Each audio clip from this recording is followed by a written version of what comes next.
Hi everyone, कैसे हैं आप सभी। हम सब प्रिपेयर कर रहे हैं हमारे चैनल पर रीट एग्जामिनेशन 2025 को लेकर, और मैं आप लोगों के साथ में आज से ही जो है वो साइकोलॉजी की क्लासेस स्टार्ट कर रही हूँ। इस दौरान हम लोग प्रीवियस ईयर क्वेश्चंस देखेंगे, और प्रीवियस ईयर क्वेश्चन उसका आंसर देन उसका एक्सप्लेनेशन भी, यानी कि कोई भी क्वेश्चन है उसका आंसर वो क्यों है तो उसको भी हम लोग देखेंगे। और इसकी कंप्लीट पीडीएफ के लिए आप लोग मेरे टेलीग्राम ग्रुप को ज्वाइन कर सकते हैं। स्टार्ट करते हैं बिना किसी देरी की वीडियो को। फर्स्ट नंबर क्वेश्चन हमारे पास में हमको दिया है, निम्नलिखित में से किस सिद्धांत को पुनर्बलन के सिद्धांत के नाम से जाना जाता है। पुनर्बलन का सिद्धांत कौन सा है? सूच का सिद्धांत, उद्दीपन प्रतिक्रिया का सिद्धांत, शास्त्रीय अनुबंधन सिद्धांत और क्रिया प्रसूत अनुबंधन का सिद्धांत। तो देखिए, जो पुनर्बलन का जो सिद्धांत होता है उसको हम क्रिया प्रसूत अनुबंधन का सिद्धांत बोलते हैं। क्यों बोलते हैं उसका हम लोग देख लेते हैं, जो भी एक्सप्लेनेशन है वो हम लोग देख लेते हैं। क्रिया प्रसूत अनुबंधन सिद्धांत। पुनर्बलन का सिद्धांत होता क्या है? पुनर्बलन का सिद्धांत, जिसको क्रिया प्रसूत अनुबंधन के सिद्धांत के पुनर्बलन का सिद्धांत भी कहते हैं। इस सिद्धांत के प्रतिपादक कौन थे? तो बीएफ स्किनर। तो आप लोगों के क्वेश्चन एक जो है वो और बन गया कि पुनर्बलन के बारे में किसने बताया था, तो बीएफ स्किनर ने बताया था। इसके अनुसार वे अनुक्रियाएं जो जानवर अथवा मानव द्वारा ऐच्छिक रूप से की जाती है, क्रिया प्रसूत कहलाती है। क्रिया प्रसूत का मतलब क्या होता है? ऐसी चीजें जो जानवर या फिर मनुष्य अपनी इच्छा से करते हैं। जैसे हम लोगों को भूख लगती है तो हम खाना खाते हैं, स्कूल जाते हैं, उठते हैं, सोते हैं, जागते हैं, जो भी चीजें हम अपनी इच्छा से कर रहे हैं वो क्रिया प्रसूत होती है। इस सिद्धांत के अनुसार प्राणी पर्यावरण में सक्रिय होकर स्वयं कार्य करता है। ऑब्वियसली इस सिद्धांत के हिसाब से इंसान क्या है? क्रिया प्रसूत, यानी क्रिया, खुद एक्टिव रहता है तो सक्रिय होकर काम करता है। पुनर्बलन के आधार पर उसकी पुनरावृत्ति भी करता है। पुनर्बलन का मतलब होता है मोटिवेट होना या फिर रीइंफोर्स करना है। जैसे हम लोग क्लासरूम में भी बच्चे को बोलते हैं ना कि शाबाश, वेरी गुड, बहुत अच्छा। तो इससे बच्चे को क्या होता है? तो ये तरीके का पुनर्बलन है। पुनर्बलन से बच्चे को क्या मिलता है? मोटिवेशन मिलता है। और वो, अगर कोई भी बच्चा कोई अच्छा काम कर रहा है तो अगर हम उसको वेरी गुड देते हैं तो दूसरी बार बच्चा क्या करता है? वैसा ही अच्छा अच्छा काम करके आता है, ताकि उसको और क्या मिले? वेरी गुड मिले। तो बच्चा क्या करता है? उस काम की पुनरावृत्ति करता है। और पुनरावृत्ति व्यवहार के कारण पुरस्कृत पुरस्कार देना सकारात्मक रूप से पुनर्बलन है। और अवांछनीय होता है, जो इसे दंडित किया जाता है। यानी कि जो चीजें जो है वो पुनरावृत्ति व्यवहार के कारण, या फिर तो उसको जो है वो पुरस्कार भी देंगे, या फिर जो ठीक नहीं होता है उसके लिए हम उसको दंडित भी करते हैं। और दंड देना जो है वो नकारात्मक रूप से पुनर्बलित किया जाता है। सेकंड नंबर क्वेश्चन देखेंगे हम लोग। कक्षा में शिक्षक व विद्यार्थी के मध्य संप्रेषण कैसा होना चाहिए? उद्देश्य केंद्रित, शिक्षक केंद्रित, विद्यार्थी केंद्रित, या फिर पाठ्य पुस्तक केंद्रित। तो देखिए, क्वेश्चन क्या पूछा है कि कक्षा में जो शिक्षक होता है, जो टीचर होता है, और जो स्टूडेंट होता है उसके बीच में संप्रेषण कैसा होना चाहिए। तो संप्रेषण देखिए, वैसे तो आप लोगों को लग रहा होगा कि विद्यार्थी केंद्रित होना चाहिए, लेकिन जो टीचर और विद्यार्थी के बीच में जो बातचीत है वो उद्देश्य केंद्रित होनी चाहिए। ऐसे नहीं है कि बच्चा बोल रहा है, टीचर सुन रहा है, या टीचर सुन रहा है, बच्चा बोल रहा है। नहीं, जिसका उद्देश्य है बोलने का, अगर टीचर को जरूरत लगे तो टीचर बोले, बच्चे को जरूरत लगे तो बच्चा बोले। तो यहाँ पर जो संप्रेषण होता है वो उद्देश्य केंद्रित होता है। उद्देश्य केंद्रित क्या होता है वो हम लोग एक्सप्लेनेशन देख लेते हैं इसका। कक्षा में शिक्षक व छात्रों के मध्य संप्रेषण उद्देश्य केंद्रित होना चाहिए, जिससे कि पढ़ाई जाने वाली जो विषय वस्तु होती है वो साध्य हो। साध्य का मतलब होता है समझ में आ सके। कक्षा संप्रेषण, कक्षा में शिक्षक और छात्रों के बीच में एक अंतःक्रिया होती है।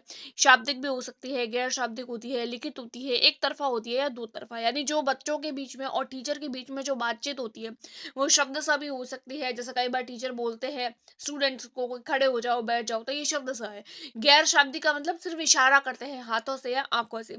लिखित यानी कि लिख कर बता देते हैं। कई बार एक तरफा होती है, यानी सिर्फ टीचर रिस्पॉन्स करता है, और कई बार दो तरफा, यानी कि टीचर और स्टूडेंट दोनों रिस्पॉन्स करते हैं। कक्ष में शिक्षक व विद्यार्थी के मध्य संप्रेषण के कुछ विशिष्ट उद्देश्य होते हैं, जो सीधे ज्ञान प्राप्त करने या किसी प्रकार के स्थायी तरीके से नए कौशल विकसित करने से संबंधित होते हैं। भाई, टीचर और स्टूडेंट के बीच में जो बातचीत होती है वो कोई नया कौशल विकसित करने में हेल्पफुल रहते हैं। और कक्ष में विद्यार्थी व शिक्षक के मध्य संप्रेषण कैसा होना चाहिए? तो वो उद्देश्य केंद्रित होना चाहिए।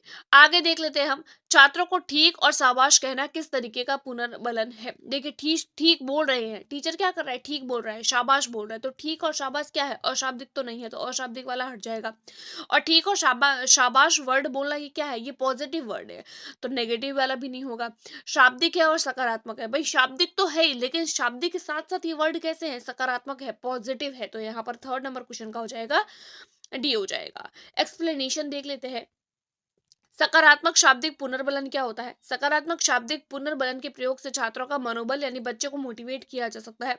इसमें शिक्षक शिक्षण कार्य को अधिग्रहण करने के लिए प्रशंसनात्मक शब्दों का प्रयोग करते हैं, यानी टीचर क्या करता है, बच्चे को ज्यादा नॉलेज दे सके इसके लिए वो बच्चे की क्या करता है, तारीफ करता है। इसमें मौखिक या भाषा विज्ञान की अभिव्यक्तियां देना, जो बहुत जैसे कि अच्छा, बहुत अच्छा, सही, हाँ, अच्छी तरीके से किया, ठीक किया, उत्कृष्ट, अतिरिक्त अतिरिक्त मौके संकेत जैसे हम, हाँ, आगे बोलो आदि के रूप में करता है। जैसे कई बार होता है ना कि स्टूडेंट को खड़ा करता है और टीचर बोलता है कि आप बोलिए इस क्वेश्चन का आंसर, तो बच्चा बोलने की कोशिश करता है, तो उस बीच टीचर क्या करता है, हाँ, वेरी गुड, बोलिए, शाबाश, इस तरीके के हम वर्ड्स यूज करते हैं ना। तो ये जो वर्ड्स होते हैं, ठीक, शाबाश, बहुत अच्छा कहना, ये सारे के सारे सकारात्मक शाब्दिक पुनर्बलन होते हैं। अगला क्वेश्चन है हमारे पास में, फोर्थ नंबर क्वेश्चन, परामर्श में सम्मिलित नहीं है। बच्चे के दृष्टिकोण को समझना, भाई परामर्श लेंगे तो बच्चे के दृष्टिकोण को तो समझना ही है। बच्चे को धैर्य पूर्वक सुनना, भाई बच्चे को सुनना भी पड़ेगा अगर हम परामर्श ले रहे हैं। बच्चे को अनुशासन में रखना या बच्चों से मित्रतापूर्ण बातचीत करना। क्या बोला है, परामर्श में सम्मिलित नहीं है। भाई परामर्श में बच्चे से जो है वो बातचीत भी होती है, धैर्य पूर्वक हम बच्चे की बात को सुनते भी हैं और उसको समझते भी हैं, लेकिन जब परामर्श में अनुशासन, वैसे तो ये ऑप्शन भी ठीक है लेकिन हम लोगों से नहीं पूछा है, इसीलिए जो है वो बच्चों को अनुशासन में रखना, ये ऑप्शन गलत हो जाएगा। ये गलत है इसलिए सही होगा क्योंकि गलत ही हम लोगों से पूछा है, तो यहाँ पर फोर्थ नंबर क्वेश्चन का हो जाएगा सी। सी का एक्सप्लेनेशन है, परामर्श क्या होता है, परामर्श अच्छी तरह से समायोजित यानी वेल सेटल्ड और सफल छात्रों के उद्देश्य से शैक्षणिक, उपलब्धि, व्यावसायिक, सामाजिक और भावनात्मक विकास को प्रोत्साहित करता है। भाई जो परामर्श होता है वो बच्चे को जो है वो फिजिकली, मेंटली और जो है वो हर तरीके से बच्चे को मोटिवेट भी करता है। परामर्श में क्या होता है, बच्चे के दृष्टिकोण को हम समझते हैं, बच्चे को धैर्य पूर्वक सुनते भी हैं और बच्चों से मित्रता पूर्वक बात भी करते हैं, लेकिन बच्चे को अनुशासन में रखना, ये चीज परामर्श में शामिल नहीं होती है। अगला देख लेते हैं, फिफ्थ नंबर क्वेश्चन है हमारे पास में, निम्न में खेल शिक्षण विधि के प्रतिपादक कौन थे, यानी खेल खेल में बच्चे को पढ़ाना, खेल खेल में पढ़ाना, इस विधि के प्रतिपादक कौन है। सुकरात है, किलपैट्रिक है, दूसरा आता है अरस्तु है और चौथा आता है फ्रॉबेल है। तो देखिए यहाँ पर क्या पूछा है हम लोगों से, खेल शिक्षण विधि, तो खेल शिक्षण विधि के प्रतिपादक ना तो सुकरात है और ना ही किलपैट्रिक है, तो कौन होते हैं, अरस्तु भी नहीं है, तो जो खेल शिक्षण विधि के जो प्रतिपादक होते हैं वो फ्रॉबेल होते हैं। ठीक है, ये तो याद करने लायक चीज है, इसका एक्सप्लेनेशन देख लेते हैं। खेल शिक्षण विधि, खेल शिक्षण विधि मुख्य रूप से बाल केंद्रित होती है, बच्चों से रिलेटेड होती है, बच्चे को ही तो खिलाते हैं हम, जिसमें बच्चों की व्यक्तिगत आवश्यकताएं, उसकी रुचि, उसका इंटरेस्ट, उसकी क्षमता यानी उसकी जो कैपेबिलिटी होती है वो। खेल विधि को सबसे पहले किसने दिया था, तो एच कोल्डवेल कुक ने प्रस्तुत किया था और बाद में इसको संसार में कौन लेकर आए, तो फ्रेडरिक फ्रोबेल द्वारा इसको लोकप्रिय बनाया गया। यानी इसके बारे में जो शुरुआत जो है वो तो कुक ने कर दी थी, लेकिन इसको अच्छे से एक्सप्लेन करके और इसको जो मार्केट में लाने का काम, यानी कि इसको मार्केट में लॉन्च करने का काम एक तरीके से फ्रोबेल द्वारा किया गया था, इसीलिए जो नाम है वो भी फ्रोबेल का आता है। यह क्या करता है, यह अधिगम को अधिक प्रभावी भी बनाता है और विषय की समझ को भी बढ़ाता है। खेल शिक्षण विधि के प्रतिपादक कौन है, तो ऑब्वियसली फ्रोबेल महोदय। अगला क्वेश्चन है हमारे पास में, सिक्स्थ नंबर क्वेश्चन, विकास आगे बढ़ता है, यानी विकास किस तरीके से बढ़ता है, विकास विशिष्ट से सामान्य की ओर, सामान्य से विशिष्ट की ओर, साधारण से सरल की ओर, जटिल से कठिन की ओर। तो विकास किस तरीके से आगे बढ़ता है, तो विकास जो होता है वो हमेशा सामान्य से विशिष्ट की ओर बढ़ता है। पहले हमारे शरीर के सामान्य अंग, सामान्य चीजें जो है वो डेवलप होती है, देन हमारी विशिष्ट जो स्पेशल चीजें होती है वो। तो यहाँ पर हमारा सिक्स्थ का हो जाएगा बी, जिसका एक्सप्लेनेशन देख लेते हैं। सामान्य से विशिष्ट की और विकास प्रक्रिया बच्चे द्वारा दिखाई गई सामान्य प्रतिक्रियाओं से शुरू होती है, क्योंकि वह बाद में चरणों से गुजरता है। यानी कि जो सामान्य से विशिष्ट की प्रक्रिया है, जो बच्चे द्वारा दिखाई गई सामान्य अनुक्रिया, यानी कि पहले जो है वो नॉर्मल नॉर्मल चीजें बच्चे के अंदर डेवलप होती है, देन वो बाद में क्या होती है, चरणों से गुजरता है, उसके बाद में वो विशिष्ट व्यवहार प्रदर्शित करता है। जैसे एक बच्चा पहले चलना सीखेगा, यह प्रक्रिया सामान्य रूप से विशिष्ट की ओर होती है, पहले चलना सीखता है फिर तो दौड़ना सीखता है, तो चलना एक सामान्य है और दौड़ना एक विशिष्ट प्रक्रिया है। सबसे पहले बच्चा बुनियादी पैर की हरकतें करता है, उसके बाद में रेंगना, खड़ा होना, इस तरीके की क्रियाएं होती है। फिर चलना सीखने की प्रक्रिया जो होती है वो पहले की प्रक्रिया है, अर्थात सामान्य से विशिष्ट की ओर विकास जो है वो आगे बढ़ता है। अगला क्वेश्चन है 7th नंबर, सामाजिक परिवर्तन का सर्वाधिक कार्यकारी कारक कौन है? सामाजिक परिवर्तन यानी समाज में परिवर्तन किस प्रकार से हम लोग ला सकते हैं? जाति के माध्यम से, धर्म के माध्यम से, शिक्षा के माध्यम से या सरकार के माध्यम से? भाई अगर समाज में परिवर्तन लाना है तो समाज में परिवर्तन लाने का एक ही है कि हर एक इंसान को जो है वो शिक्षित किया जाए। शिक्षा मिलेगी तो समाज में परिवर्तन अपने आप आएगा। तो एक्सप्लेनेशन है इसका, सामाजिक परिवर्तन, परिवर्तन सामाजिक परिवर्तन वह तरीका होता है जिसमें मानवीय अंतःक्रियाएं, रिश्ते समय के साथ में सांस्कृतिक और सामाजिक संस्थाओं को परिवर्तित करते हैं, जिसका समाज पर गहरा प्रभाव पड़ता है। यानी कि जो समाज होता है, सामाजिक परिवर्तन और शिक्षा ये समाज पर बहुत ज्यादा गहरा प्रभाव डालते हैं। सामाजिक परिवर्तन का सर्वाधिक कार्यकारी कारक शिक्षा ही होता है, यानी शिक्षा के माध्यम से ही हम समाज में परिवर्तन ला सकते हैं। यह सामाजिक सामंजस्य को बढ़ावा भी देती है और विविध समूहों के बीच में साझा समुदाय की भावना का निर्माण करती है। लोकतांत्रिक मूल्यों को बढ़ावा देने के लिए शिक्षा महत्वपूर्ण साधन है। यानी कि लोकतंत्र को बढ़ाना है, यानी लोगों को अगर एक्टिव करना है, उनको जागरूक करना है, तो एक मेन बात है कि शिक्षा लाना जरूरी है। अतः सामाजिक परिवर्तन का सर्वाधिक कार्यकारी कारक कौन है? शिक्षा। तो हर किसी इंसान के लिए शिक्षा जो है वो बहुत ज्यादा महत्वपूर्ण हो जाती है। अगला क्वेश्चन है, शिक्षार्थी व्यक्तिगत विभिन्नता प्रदर्शित करते हैं, इसके लिए शिक्षक को क्या करना चाहिए? सीखने के विविध अनुभवों को उपलब्ध कराना, बात तो बिल्कुल ठीक है। अधिगम की एक समान गति पर बल देना, भाई ये बात गलत लग रही है। एक समान गति पर बल नहीं देना है, बल्कि अधिगम की अलग अलग विधियों का उपयोग करना है। कठोर अनुशासन निश्चित करना, कठोर अनुशासन के द्वारा हम बच्चे के अंदर कुछ भी विकसित नहीं कर सकते। परीक्षा लेना, केवल परीक्षाओं की संख्या बढ़ा देने से, यानी कि अगर पहले 4 टेस्ट हो रहे थे तो अब 10 टेस्ट ले रहे हो, तो इससे बच्चे में वो इंटेलिजेंसी नहीं आएगी। तो यहाँ पर 3 तो गलत हो गए, तो एक ही ऑप्शन हमारा राइट बचता है कि व्यक्तिगत शिक्षार्थी व्यक्तिगत विभिन्नता प्रदर्शित करते हैं तो हम क्या करेंगे कि बच्चे को जो है वो विविध अनुभवों को उपलब्ध करवा देंगे। एक्सप्लेनेशन है इसका, व्यक्तिक विभिन्नता क्या होती है? व्यक्तिक विभिन्नता का मतलब होता है जब दो बालक विभिन्न समानताएं रखते हुए भी आपस में भिन्न होते हैं। यानी कि बहुत सारे बच्चे ऐसे होते हैं जो, उन सब बच्चों में ऑब्वियसली है कि सब जो है वो असमान होते हैं, लेकिन समान होते हैं सब बच्चे दिखने में, बोलने में, खाने में, लेकिन फिर भी कुछ हद तक बच्चे जो है वो अलग अलग तरीके से व्यवहार प्रदर्शित करते हैं। उसको ही हम लोग व्यक्तिगत विभिन्नता बोलते हैं। यदि शिक्षार्थी व्यक्तिगत अंतर प्रदर्शित करते हैं तो शिक्षक को विभिन्न प्रकार के सीखने के अनुभव प्रदान करने चाहिए। भाई बात तो ठीक है कि अगर बच्चा अलग है तो टीचर को भी अलग अलग टेक्निक्स का यूज करना चाहिए बच्चे को पढ़ाने के लिए, क्योंकि विभिन्न प्रकार के आकलनों का उपयोग करके हम सभी अलग अलग छात्रों की सीखने की शैलियों को समायोजित करते हैं। यानी कि अलग अलग प्रकार से सिखाना है तो हम लोग अलग अलग जो है वो स्कीम्स का यूज कर सकते हैं, उनको पसंद का अवसर देते हैं, उसके लिए सीखने को और अधिक रोमांचक बना देना। ये सारी चीजें क्या करती है, बच्चे की जो सीखने की स्पीड होती है उसको और ज्यादा इंटरेस्टिंग बना देती है और सिखाई जा रही सामग्री को बेहतर ढंग से समझने में भी मदद करती है। अतः शिक्षार्थी व्यक्तिगत विभिन्नता प्रदर्शित करते हैं तो शिक्षक को सीखने के विविध अनुभवों को उपलब्ध करवाना चाहिए। नेक्स्ट क्वेश्चन है हमारे पास में 9th नंबर क्वेश्चन, कक्षा शिक्षण का मुख्य उद्देश्य क्या होता है? रोजगार के लिए अधिगम को तैयार करना, उच्च कक्षाओं के लिए तैयार करना, अधिगम को सुगम बनाना, आत्मविश्वास विकसित करना। भाई शिक्षक का जो मुख्य उद्देश्य होता है पढ़ाने का, तो वह यही होता है कि अधिगम को सुगम बनाया जाए। ऐसा नहीं है कि सिर्फ रोजगार के लिए पढ़ाना या सिर्फ उच्च कक्षाओं के लिए पढ़ाना या केवल आत्मविश्वास विकसित करने के लिए पढ़ाना नहीं। कक्षा शिक्षण का मुख्य उद्देश्य यही होता है कि अधिगम को सुगम, सरल और अच्छे तरीके से जो है वो बनाया जाए। एक्सप्लेनेशन देख लेते हैं। कक्षा शिक्षण का मुख्य उद्देश्य अधिगम को सुगम बनाना होना चाहिए। कक्षा एक ऐसा स्थान होता है जहाँ विभिन्न प्रकार की क्या होती है, गतिविधियां होती है, निर्देशात्मक परिस्थितियों से मापदंड बनाए जाते हैं। एक शिक्षक के लिए यह महत्वपूर्ण होता है कि वह कक्षा में ऐसी परिस्थितियां बनाए जहाँ छात्र सीखने के लिए वांछनीय परिस्थितियां समझे। अतः कक्षा शिक्षण का मुख्य उद्देश्य अधिगम को सुगम बनाना होता है।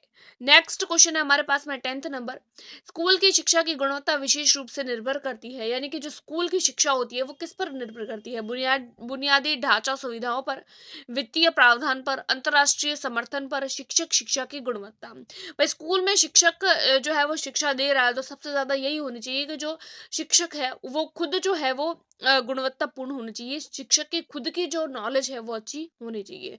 तो शिक्षक शिक्षा की गुणवत्ता पर, तो यहाँ पर 10th का हो जाएगा डी। एक्सप्लेनेशन इसका हम लोग देख लेते हैं। शिक्षा की गुणवत्ता, शिक्षा की सफलता मुख्य रूप से शिक्षकों के अभ्यास के प्रदर्शन और शिक्षक के पेशेवर प्रदर्शन की गुणवत्ता पर निर्भर करती है। यानी कि टीचर को किस तरीके का नॉलेज है, वो उसके प्रैक्टिस पर, और शिक्षक किस तरीके से अपना प्रदर्शन कर रहा है, ये सारी चीजें डिपेंड करती है बच्चे को बच्चा किस तरीके से सीखेगा। अध्यापक शिक्षा की गुणवत्ता, विद्यालय शिक्षा की गुणवत्ता में केंद्रीय भूमिका होती है। यानी कि जो विद्यालय की पढ़ाई होती है उसमें टीचर किस तरीके से पढ़ा रहा है, ये बहुत ज्यादा इंपॉर्टेंट होता है, क्योंकि दोनों सहसंबंधित होते हैं। क्या, एक तो शिक्षा और एक विद्यालय, दोनों ही चीजें इंपॉर्टेंट होती है, एक दूसरे को प्रभावित भी करते हैं, एक शिक्षा और एक विद्यालय, ये दोनों। यदि विद्यालय में शिक्षक पूर्ण रूप से शिक्षित व प्रशिक्षित नहीं होंगे तो विद्यालय शिक्षा का स्तर गिर जाएगा।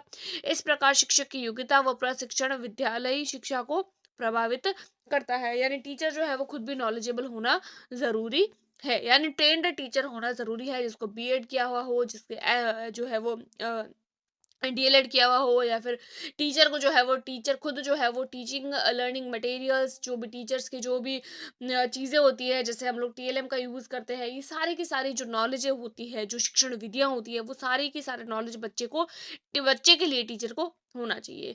एक अच्छे अध्यापक से अपेक्षा है, यानी एक अच्छे अध्यापक के लिए क्या होना चाहिए, बच्चों को अच्छी गुणवत्ता के नोट्स लिखवाएं, वह बच्चों को अपने नोट्स स्वयं तैयार करने को दे, बच्चों में शिक्षण का पूर्ण ज्ञान विकसित करे या बच्चों के चिंतन को उत्प्रेरित करे। भाई केवल नोट्स लिखवाना और नोट्स के लिए प्रिपेयर करना, ये दोनों ही बातें गलत है। बच्चों में शिक्षण का पूर्ण ज्ञान विकसित करे और चिंतन को बढ़ावा दे। देखिए, पूर्ण ज्ञान विकसित करे ये बात तो ठीक है, लेकिन पूरे तरीके से टीचर की गारंटी ले ले कि भाई वो विकसित कर ही कर लेगा, तो क्या ऐसा पॉसिबल है? क्योंकि पूर्ण ज्ञान तो अभी तक किसी को नहीं मिला है, तो पूर्ण ज्ञान कैसे विकसित करेगा? नहीं, टीचर क्या कर सकता है, बच्चों के अंदर चिंतन को प्रेरित कर सकता है, ताकि चिंतन के माध्यम से बच्चा जो है वो खुद से ही अपने पूर्ण ज्ञान का निर्माण कर सके। तो हमारा काम बच्चे में पूर्ण ज्ञान को विकसित करना नहीं है, बल्कि बच्चे के अंदर चिंतन को विकसित करना है। एक्सप्लेनेशन देख लेते हैं इसका। एक अच्छे अध्यापक से अपेक्षा एक अच्छे शिक्षक में कई गुण होते हैं, जिसमें धैर्य, सहानुभूति, अनुकूलनशीलता और सम्मान शामिल होते हैं। इसके अलावा कई तरीके का हार्ड और सॉफ्ट स्किल भी होनी चाहिए एक टीचर, जो प्रभावी शिक्षकों को निखारना चाहिए। एक अच्छे अध्यापक से ये अपेक्षा होती है कि बच्चों के चिंतन को प्रेरित करे, छात्रों के भविष्य को आकार दे, उनकी सफलता में योगदान के लिए एक बड़ी जिम्मेदारी निभाए। भाई टीचर का तो यही काम है ना, कि बच्चे के फ्यूचर के बारे में सोचे। नेक्स्ट क्वेश्चन है हमारे पास में D number, 12th number question. बच्चों के भाषाई विकास के लिए क्या जरूरी होता है? लिखना, पढ़ना, बोलना और सुनने का अभ्यास करना, उन्हें अधिक से अधिक अपने विचार व्यक्त करने के अवसर देना, भाषाई कौशलों के विकास हेतु गतिविधियां आयोजित करवाना, उपरोक्त सभी। देखिए, वैसे तो यहाँ पर जो है वो सेकंड ऑप्शन ज्यादा बेस्ट लग रहा है, लेकिन यहाँ पर तीनों ही ठीक है ऑप्शन, और हम लोगों को ऑप्शन दिया है उपरोक्त सभी, इसीलिए हम लोग उपरोक्त सभी की ओर जाएंगे। यहाँ पर मान लो अगर उपरोक्त सभी नहीं होता तो हम यहाँ पर बी की ओर जाते, लेकिन तीनों ही ठीक है, इसीलिए यहाँ पर उपरोक्त सभी राइट हो जाएगा। एक्सप्लेनेशन है, भाषाई विकास को सुदृढ़ बनाने के लिए भाषा समृद्ध परिवेश आवश्यक होता है, किंतु भाषा समृद्ध परिवेश तभी सफल होता है जब विद्यार्थियों को भाषा प्रयोग के तरह तरह के हम अवसर उपलब्ध कराएंगे। इसके तहत उनको नाटक मंचन करवाएंगे, सस्वर पठन अतः ऐसी चीजें शामिल करने के अवसर भी हम लोग देंगे, जिसमें क्या होगा, भाषा के सभी कौशलों का विकास होगा। भाषा के सभी कौशल कौन कौन से हैं? सुनना, बोलना, लिखना और पढ़ना, जिससे वो भाषा के सभी कौशलों का विकास कर सकते हैं। अतः भाषाई कौशलों के लिए जरूरी है लिखना, पढ़ना, बोलना और सुनने का अभ्यास करना, उसकी प्रैक्टिस करना, उन्हें अधिक से अधिक विचार व्यक्त करने का अवसर देना और भाषाई कौशलों के विकास हेतु गतिविधियां भी आयोजित कराना, यानी एक्टिविटी कराना। अगला क्वेश्चन है 13 नंबर। कथन है, प्राय लड़कियां जो है वो विज्ञान में कमजोर होती है। भाई ये बात बिल्कुल गलत है, तो यह सत्य नहीं है, यह अनुसंधान पर आधारित भी नहीं है, उपरोक्त सभी तो होगा नहीं, तो एक ही ऑप्शन बचा कि ये लैंगिक पूर्वाग्रह पर आधारित है।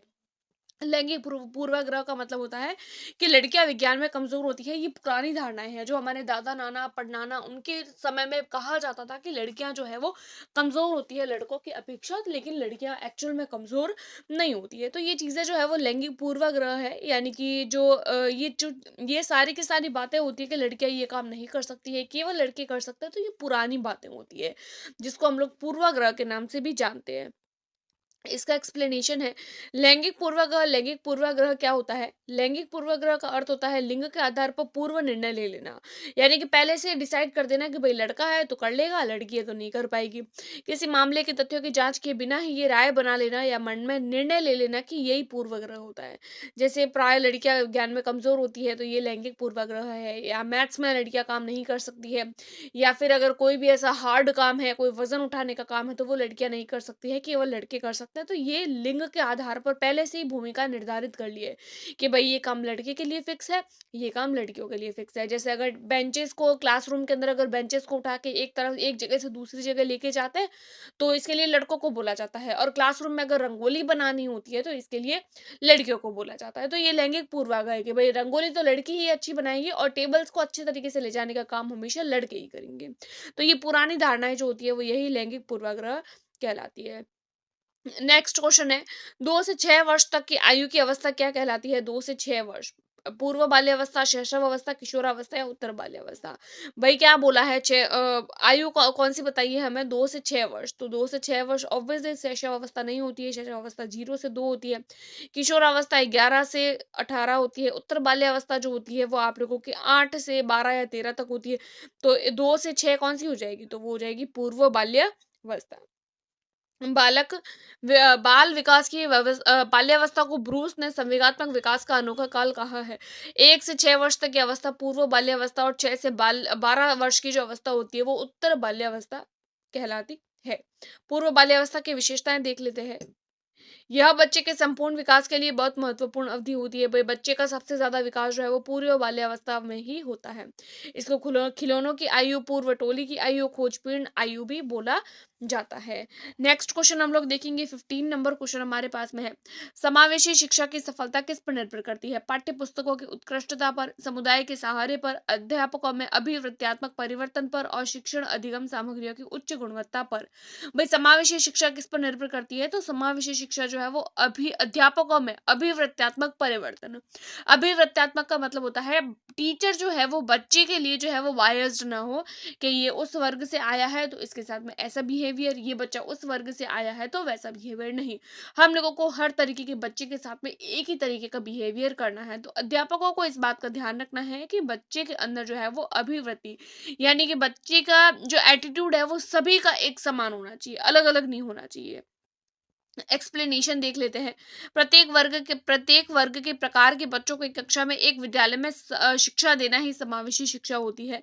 इस प्रकार के शिक्षक अध्यापकों में अभिवृत्त्यात्मक परिवर्तन पर निर्भर करती है, क्योंकि अंततः अध्यापक की कक्षा का मूल नियंता होता है। उसी के माध्यम से समावेशी शिक्षा का विस्तार और परिवर्तन किया जाता है। इस तरीके से हम लोगों ने टोटल जो है वो 15 क्वेश्चंस विद एक्सप्लेनेशन डिस्कस किए। इसकी पीडीएफ के लिए आप लोग मेरे टेलीग्राम ग्रुप को ज्वाइन कर सकते हैं, और साइंस की क्लासेस भी हमारे चैनल पर चल रही है, क्योंकि मैंने खुद ने भी रीट एग्जाम को एक बारी में ही पास किया है। सो आज की वीडियो में इतना ही। मिलते हैं नेक्स्ट वीडियो में, तब तक के लिए टेक केयर, गुड बाय।